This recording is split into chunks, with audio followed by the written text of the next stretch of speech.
Thomas the Tank Engine has worked his branch line for many years and knows it very well.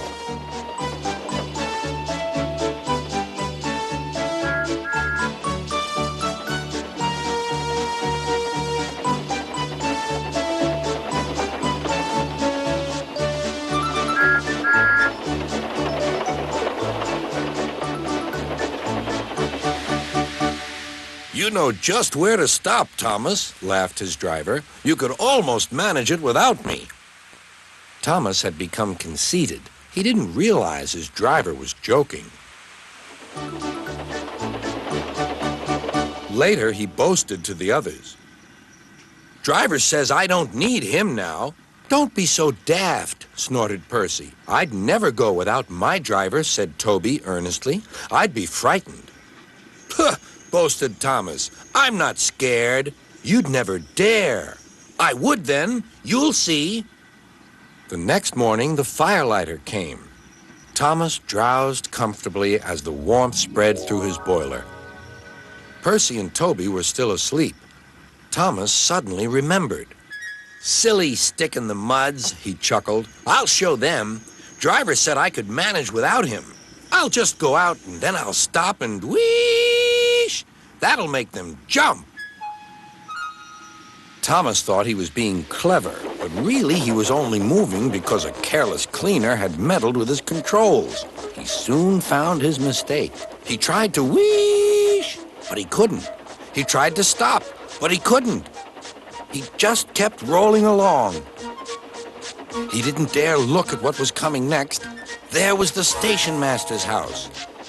The station master was about to have breakfast. Horrors, cried Thomas, and shut his eyes. The house rocked, broken glass tinkled, plaster was everywhere. Thomas had collected a bush on his travels. He peered into the room through its leaves. He couldn't speak. The station master was furious. His wife picked up her plate. You miserable engine, she scolded. Just look what you've done to our breakfast. Now I shall have to cook some more. She banged the door. More plaster fell. This time it fell on Thomas. Thomas felt depressed. Workmen propped up the house with strong poles and laid rails through the garden. Then, the Scottish twin engines Donald and Douglas arrived.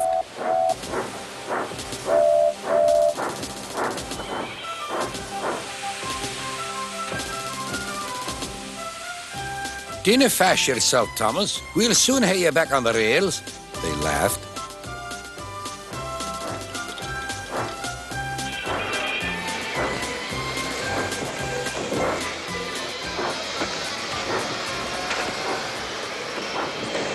Donald and Douglas, puffing hard, managed to haul Thomas back to safety. Bits of fencing, the bush, and a broken window frame festooned his front, which was badly twisted. The twins laughed and left him. Thomas was in disgrace. There was worse to come. You're in a lot of trouble, Thomas. I know, sir. I'm sorry, sir. Thomas's voice was muffled behind his bush. You must go to the works and have your front mended. It will be a long job. Yes, sir. Meanwhile, a diesel rail car will do your work. A diesel, sir? Thomas spluttered. Yes, Thomas. Diesels always stay in their sheds till they are wanted. Diesels never gallivant off to breakfast in station masters' houses.